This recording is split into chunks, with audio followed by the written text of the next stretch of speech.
কেমন আছেন? আশা করি বেশ ভালো আছেন। তো আমি আজকে দেখাবো আপনাদেরকে ফুলের চা, এবং লাগবে গোলাপ ফুল।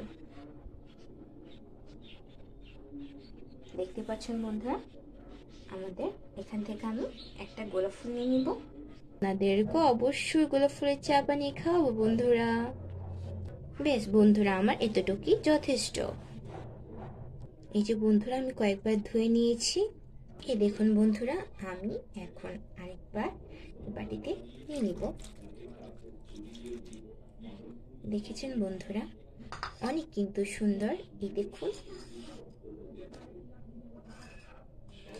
এগুলি আমি ধুয়ে নিয়েছি ভালো করে। আমি আপনাদের সামনে আরেকবার ভালো করে ধুয়ে নিচ্ছি।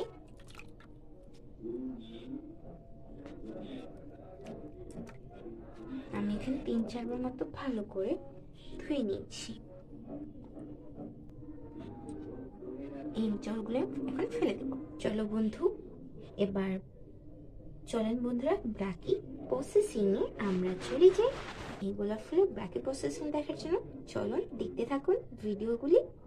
আমি যে রেসিপিটা দেখাবো তার জন্য কিন্তু এই যে দেখুন, আমি এখানে লেবু কেটে নিয়েছি এবং লাগবে আদা। আর এই রেসিপির চাটা হলো সুলতান, হুররাম সুলতান যারা দেখেছেন তো তাদের এটা প্রিয় রেসিপি হতে চলেছে, এবং আগের দিনে রানী মহারাজাও কিন্তু এটা খেত। বেশিরভাগই কিন্তু রানীরা খেত, কারণ রানীদের আগের দিনে ত্বক এবং চুল সৌন্দর্য রাখার জন্য এগুলি তাদের ছিল প্রাকৃতিক উপাদান। আগের দিনে ভেষজ পদ্ধতিতে রানীরা নিজের ত্বকের এবং চুলের যত্ন নিত। আর এই দেখুন, আমি এখানে কিন্তু নিয়ে নিয়েছি আদা, গ্রেট করে নিয়েছি, নিয়ে নিয়েছি একটা এলাচ সবুজ কালার, আর লাগবে আমাদের দারুচিনি। আমাদের এতটুকু হলে যথেষ্ট। আমি দারুচিনি নিয়ে নিলাম। আর এটা কিন্তু পিরিয়ডের সময় মেয়েদের ভীষণই ভালো চাটা কাজ করে। আমি কিন্তু দেখুন খেজুর গুড় নিয়ে নিয়েছি, এটা হলো খেজুরের গুড়। এই পর্যায়ে জলটা যখন গরম হয়ে যাবে তখন আমি এই গোলাপের পাপড়িগুলো দিয়ে দিব। এখানে গোলাপের পাপড়িগুলো দিয়ে দিচ্ছি। দেখুন,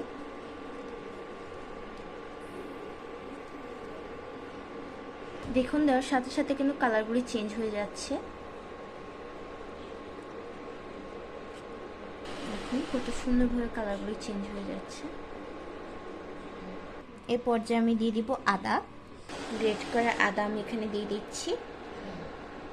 দিয়ে দিব এলাচ, এই সবুজ এলাচটা আমি দিয়ে দিব। দিয়ে দিব দারুচিনি, একটু আমি ভেঙে দিলাম। তারপরে আমি আবার সব কয়টা একটু নাড়াচাড়া করে নিব।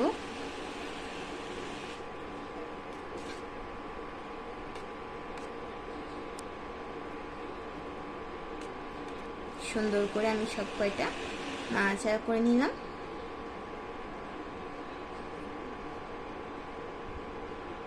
এই পর্যায়ে আমি এখন একটু গরম হয়ে গিয়েছি, এই পর্যায়ে আমি দিয়ে দিব গোলমরিচ,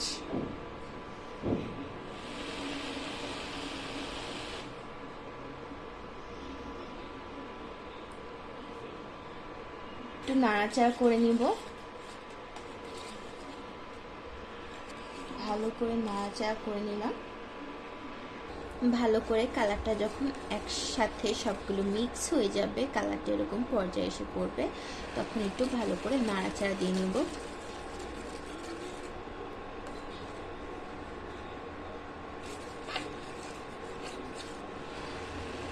দেখুন সবগুলো কিন্তু কালারটা আমি ভালো করে যেন সবগুলি কালার সব কিছু একসাথে মিশে একাকার হয়ে যায়, তার জন্য আমি ঘন ঘন নাড়াচাড়াও করে নিব। এখন পাতা কালার কিন্তু লাল ছিল, এখন পিঙ্কিশ কালার হয়ে গিয়েছে।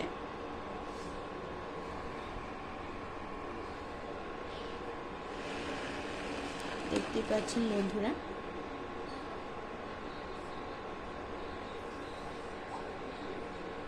দেখতেই পাচ্ছেন বন্ধুরা, ধোয়া ওঠা কিন্তু শুরু করে দিচ্ছে আরো বেশি।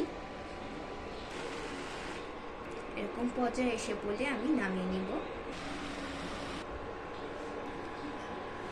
তার আগে আমি একটা কথা বলবো আপনাদেরকে, যে এই যে আমি চাটা বানিয়ে দেখালাম আপনাদেরকে, যাদের পিরিয়ডের পেইন হয় প্রচুর পরিমাণে তলপেটে, তাদের কিন্তু এটা ভীষণ উপকারী। পিরিয়ডের সময় আপনারা এটা খেতে পারেন এবং 1 সপ্তাহ আগে থেকে খাওয়া শুরু করতে পারেন। আমি অপেক্ষা করছিলাম পলক আসার জন্য। যখন এভাবে হালকা হালকা করে ফুটবে তারপর আমি নামিয়ে নিব। এখনো ভালো করে ফুটেনি, এই যে ফুটে শুরু করতেছে মাত্র।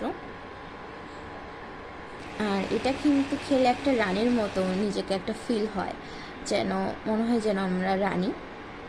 তো আমি যখনই খাই আমার নিজে সত্যি কথা বলতে গেলে আমার নিজের কাছে নিজের রানীর মতো লাগে, কারণ আগের দিনে রানীরা কিন্তু এই গোলাপের চাটা ভীষণ প্রিয় ছিল এবং তাই এটা ভীষণই খেত।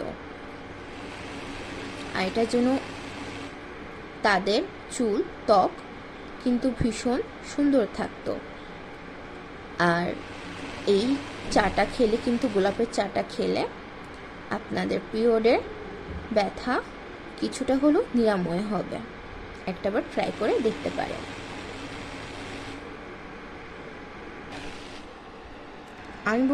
আমি নাড়াচাড়া করে দেবো আবার একটু।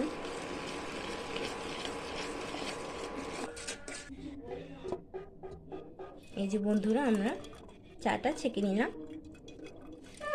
এই যে আমাদের চাকে আমি চাটা সার্ভ করে ফেলবো।